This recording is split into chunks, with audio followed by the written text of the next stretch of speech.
start. Hey everyone, hi, welcome back to my channel. Today I am going to be talking about the best books I read in 2023. I have quite an edited list here. I have a top 5 and then 3 honorable mentions that I definitely wanted to include because they took up such a huge bulk of my reading this year. Now, if you are new to my channel, then hi, welcome. My name is Shelly and I really love books and reading of all kinds and all genres. I really am not pretentious when it comes to what I'll read and what I'll enjoy. And this video is a really great one to start with, if I do say so myself, because you'll get a really keen idea of what I like to read and a little bit more about my reading taste. So if you like the vibes and you would like to subscribe, I would gently encourage you to do so. It really helps my channel out. Let's actually get into the meat of this video. I'm going to leave my honorable mentions for the end of the video. Let's start with number 5. Number 5 on my list made this list because it is, well, first of all, it was recommended by one of you all. And that was a delightful thing for me to pick up a book on a whim and for it to work out so well. So the book in and of itself is a science fiction book that explores the question and concept of relationships and what it means. And ultimately, it did that sort of sci-fi thing where they set up a concept, and the concept, I at least bought into it. It provided me, the concept, the book, the characters, provided me a way to think about marriage that I hadn't necessarily tiptoed into. And that's one of the things about sci-fi that I really enjoy. It will take a concept, an idea, a relationship, a construct, a social construct, and it will sort of twist it in a way for its readers or viewers to see it differently. And and that's what this book did. The book I'm talking about is Foe by Ian Reid, which was, I would say, the sleeper surprise hit for this video. I did not think that this would make my top 5, but it did, and it was so good. Number 4, a book that swept the prize circuits. I swear everyone and their mother read this book, including me and pretty much everyone that I knew. It was, if I were to put money on the most popular book this year, hands down, it would be this book. Almost everyone has read it, and it was just amazing. Now, weirdly for me, sometimes if something is too hyped up, I will sort of back away slowly because I want the hype to die down before I read it. It's not a quality I love about myself. It's not a quality that I love about myself, but it does exist. And in this case, I just dove in. I was like, I'm gonna read this book while it is at the height of its hype. And I'm so glad that I did because it's making number 4 on my list. And the book that I'm talking about is Demon Copperhead by Barbara Kingsolver. This book won the Women's Prize for Fiction. It won the Pulitzer Prize. It had quite the year, and quite rightfully so. It is a play on David Copperfield by Charles Dickens. That almost evaded me, but it didn't. Demon really stole my heart. Weirdly, here's the thing. Here is the thing about Demon Copperhead. Some people, DNF, do not finish the book after having started it because they believe that Demon is not a believable character. That is one genre of thinking out there. However, for every person that someone is like, I couldn't buy into Demon, he sounds fake, he doesn't sound like a real person. For every one person that feels that way, there are like 10 people who feel the exact opposite and not only buy into the character of Demon, but believe in him so heartily that he seems like a real person. And the one thing that we want to do with Demon is put him in our arms, give him a big motherly hug, sit him down, feed him a good meal, and tell him that life is gonna work out and it's all gonna be okay. That seems to be like the two camps I'm thinking, and I'm in the camp where I just want to feed him, fatten him up with a good meal, feed him well, like talk to him about life and his goals and ambitions, and make him part of my family. Because Demon comes from a very treacherous, hard background. He comes from a really poor town in the Appalachian Mountains, or off the Appalachian Trail, in the Appalachians. I should know, I'm an American. I don't really know how to articulate that or word that. It's been a while since I've read Demon Copperhead, so maybe that's it. That's what I'm going to blame it on, at least. How do I properly articulate my thoughts about Demon Copperhead? This is what I'll say about it. Demon is born into circumstances that he clearly doesn't control, because no one would wish the life that he was born into. His mother is unhealthy.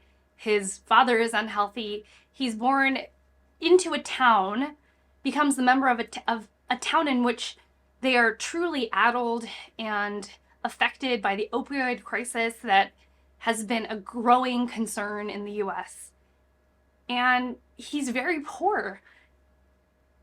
So amid all of that struggle, there's this kid, and he's really against the odds in life.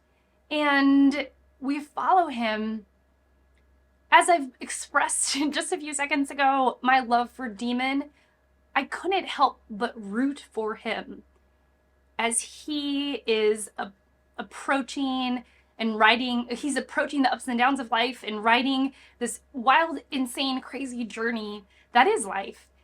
And as I went through the book, there were so many times where I felt like my heart skipped a beat, because I just wanted the best for him. I wanted the best for him. And I'm like, oh, don't get emotional, Shelley. Like, I just rooted for him so hard. It takes a lot for me to feel that way about a book. It takes a lot for me to feel so invested in a character and their struggles, and to want so much for them. And you know who made me do it? Barbara Kingsolver with Demon Copperhead. She made me love Demon and want everything and more for him. My number 3 book is one that, very similarly to Demon Copperhead, had an incredible year the year it was published. The year that it qualified for the prizes, all the prizes, the Women's Prize, the Pulitzer Prize. It won, it swept. It was a huge year for this book. In the year that it was published, this book was read by every single person and their mother, it seemed like, and was so well loved among so many readers. And so I finally got to it this year, and it is none other than Donna Tartt's The Goldfinch. What I love about this book, well, I read this book and Secret Histories, and there's always this kind of curiosity among those who are Tartt fans as to which one a reader will like more. I started off with The Goldfinch, and considering that Secret Histories was Donna Tartt's debut novel, you can see how she's grown from Secret Histories by the time you get to The Goldfinch, and the details that she's ironed out, and the beautiful growth that she has had in her writing, and one of which is this incredible cinematic quality to her writing, the way that certain scenes just unfold seamlessly right in front of the reader, which is absolutely incredible. But I think one of the things that I really loved about this book, actually similarly to Demon Copperhead, it is a young man coming of age story, so maybe I have a soft spot for that type of coming of age story in particular. But what I loved was that Theo Decker, he's lived a life that he, again, doesn't ask for, in scenarios and in situations that nobody would want on somebody that they cared about. And yet he's lived through some of the traumas that really define his life and push it into a direction that I don't think he would have chosen for himself. And throughout the whole story, there is an honest moral struggle for Theo. There are constant situations, friends he's befriending and being around, people that are influencing him, and there's this honest struggle as to whether Theo is going to end up as a good guy or whether he's going to end up as a bad guy. One of the things that I loved about this novel was the struggle and relationship that Theo has with this piece in particular that's referenced, The Goldfinch, which is a piece of art that follows him through his life and is in some ways the representation of the moral struggle that he is constantly wrestling with. And I think it is amid that wrestling, that back and forth, the always slightly losing and sometimes slightly winning of Theo, that kept me hooked throughout. It was a brilliant book. It's a brilliant book and has just deeply gorgeous conversations about art and the meaning of art in our lives. And I thought this was done masterfully, and I'm so glad that I read it this year. The next book is one that I actually read rather recently, and I'm so glad to include it on my list. It is, again, it kind of is a bit like Foe by Ian Reid, in that it is a scenario, a somewhat otherworldly type of scenario that allows the reader to think about things in a particular way that one would not necessarily come to on their own if you're just pondering life, or if I was just pondering life and the meaning of life. So this book does something very interesting, and it really got in and amongst me, not only when I was reading it, but the weeks that have followed my read of this book. I'm constantly sort of chewing over the philosophical ideas that were presented in sort of this cuckoo's bananas crazy, off the rails, slightly bleak kind of way. And the book that I'm talking about is I Who Have Never Known Men by Jacqueline Hartman, and this was translated by Roz Schwartz. So I Who Have Never Known Men is the story of the youngest voice, the youngest woman who's living in a bunker underground among 40 other women. They are prisoners, and the youngest doesn't know any other life besides the life that she is living in that moment. Now, this scenario is already odd, but things get odder. Things get weirder. And it's so interesting to follow this narrator as she lives a life so different to the life that I am living, and the way that she thinks about her life and thinks about the concepts and how to survive, and the way that she constructs meaning in life, in a life that is so, again, so vastly different than the life that you and I are living now. It was a fascinating read, and it was billed and sold to me as a quite a bleak book, so I was a little bit nervous going into it. However, I've found this a lot more hopeful and interesting, and I don't know, more thought-provoking than I found it bleak. I was like more interested in its brilliance than its bleakness at the end of it all. And I just thought it was a phenomenal, fascinating, interesting read. So I Who Have Never Known Men, so good. My number one book, I definitely hemmed and hawed over. I did, and then I landed on it, and I felt really good about it. And so this is my number one book for 2023. I'm so excited to share it with you today. This is the story of a group of women who have quite literally very little agency in their own lives. It is based off of a true story, and it is something that these women, as a group, as a community, they suffered a treacherous, heinous act, or heinous acts to them as a community, and together they are trying to figure out what to do, especially considering the little agency that they have.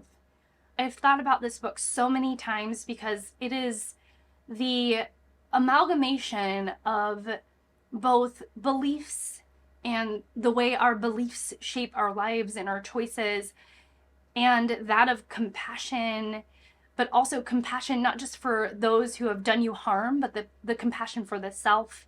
It was such a moving book. It was so good. It takes my breath away because of how moving it was. And it was told in this really interesting way. And the book that I'm talking about is Women Talking by Miriam Taves. I truly picked this book up on a whim, and I didn't really think a ton about it as I was going in. And by the first chapter, I was so hooked.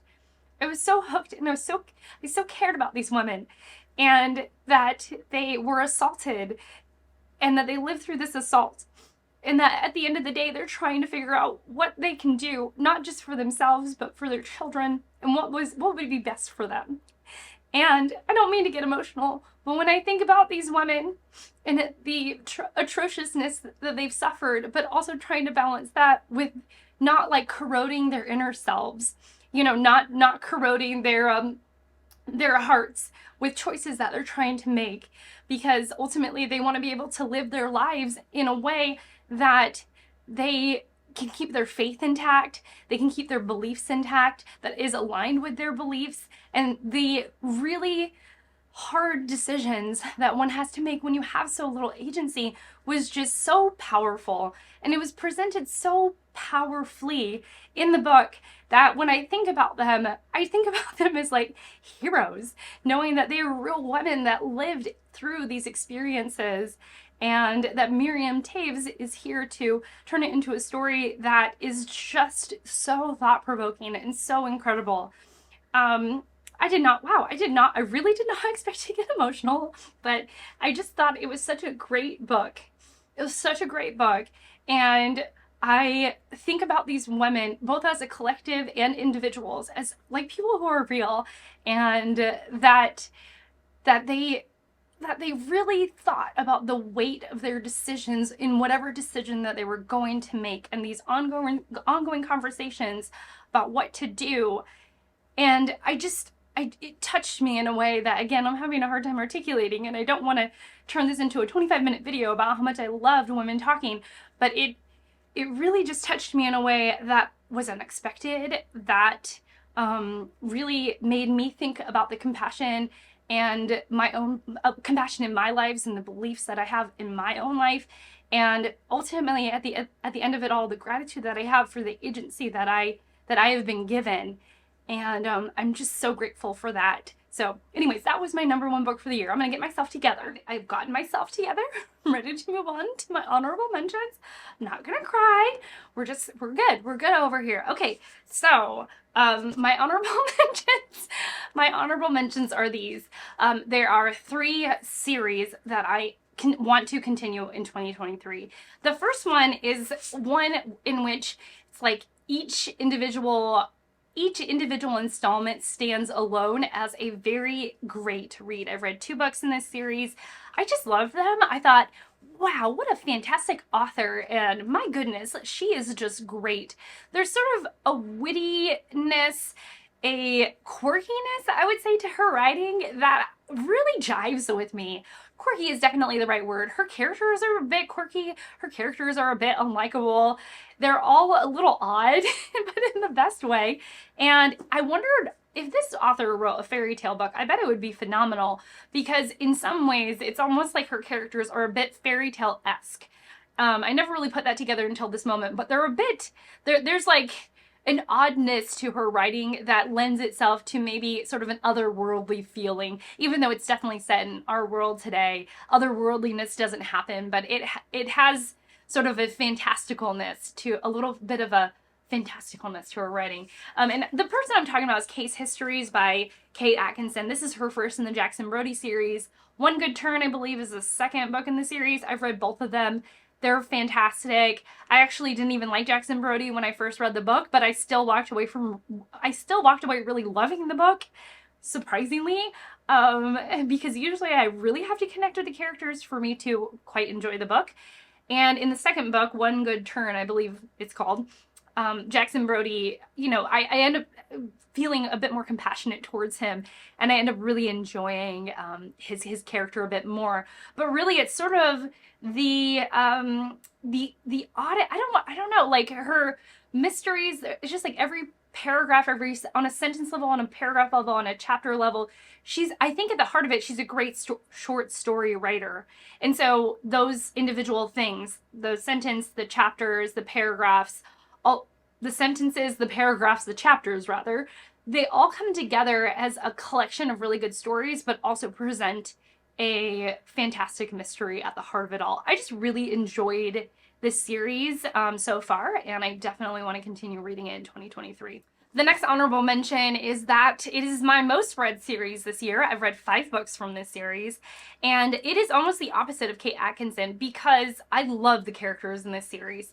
They're flawed yet beautiful. I love them all. There are times where I'm like, get yourselves together, please, please just fall in love and get married. Please, I beg of thee. But you know, she keeps it going, the drama between the characters, and that's fine.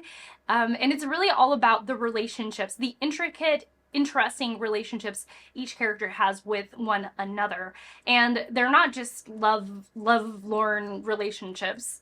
There are relationships that are more brotherly, there are relationships that are more of that of siblings, or of even just like, you know, lovers in which they are not lovers anymore. It's so good. It's so good. And I've noticed a pattern with me. When this author focuses more on her characters, I like the book more. When this author focuses a bit more on the relationships, a bit more on the mysteries, I like the book less. So if that says something, I hope that tells you something. But it is Elizabeth George's The Linley series. This is a mystery series. I was not a mystery reader really before 2023. And I've turned it into one. And this is such a great mystery series for character driven readers because I just love these characters. They're so good. They're so good, and they feel so real. The struggles don't feel like they're like one is talking down to me about the struggles that they're having. They actually feel like true struggles that people actually have. And there are moments of genuine sweetness, genuine frustration, genuine kindness. And in those moments, especially the sweetness and kindness, they just warm your stinking heart. They warmed my heart. I loved it so much. Great series. And interestingly, it's like every book in this series is like a 4.5 star read. But together it's a 5-star series because she delivers every time. Not every book is amazing.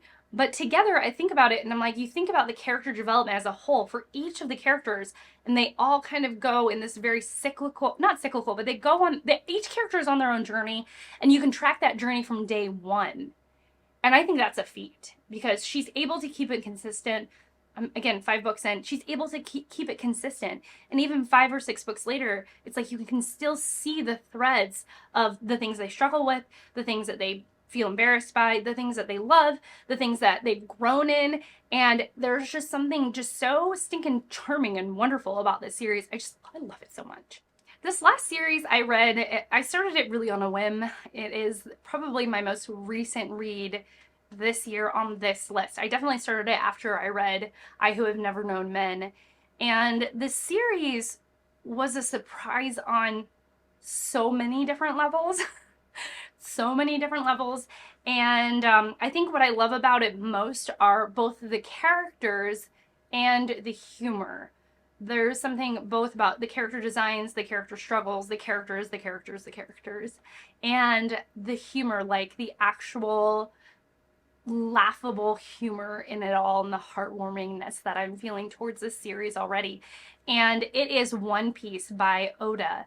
Now, I have mentioned how I've really not read manga in earnest, and I started reading manga in true earnest, and there is a sense that I really love graphic novels, and I didn't know that manga, sort of sillily, you know, I'm laughing at my own self, that manga would definitely provide it would sort of fill that constant itch that I have to read a graphic novel at all times. Like, in my best reading life, I think I would be reading low-key a graphic novel at all times. And I just don't necessarily do that. But now that I'm in this really long series, One Piece right now has over 1,000 chapters in it. And I've only finished like 75 of those chapters. And so as I'm on this journey, as I'm on this like really long journey that I do plan to see out to the very end, it's given me some relief that I don't have to continue to make choices, because I have sometimes I get a little bit of decision fatigue, and it's opened me up. This is more importantly, it's opened me up to a world of art and reading that I didn't know existed. I mean, I know it was out there, but I never really thought it would be for me. And now that I've come to accept that it is for me and that I'm really enjoying this, I know I'm at the very tippy top of the iceberg, and I'm I'm excited to see where this will go. And I think that's it. I'm just excited for the journey ahead for all of the series that make my honorable mentions. So that's it for me. Tell me, what was your favorite read of 2023? I must know. Probably should have asked that at the beginning of the video, but I didn't. Best read of 2023. I would love to hear from you.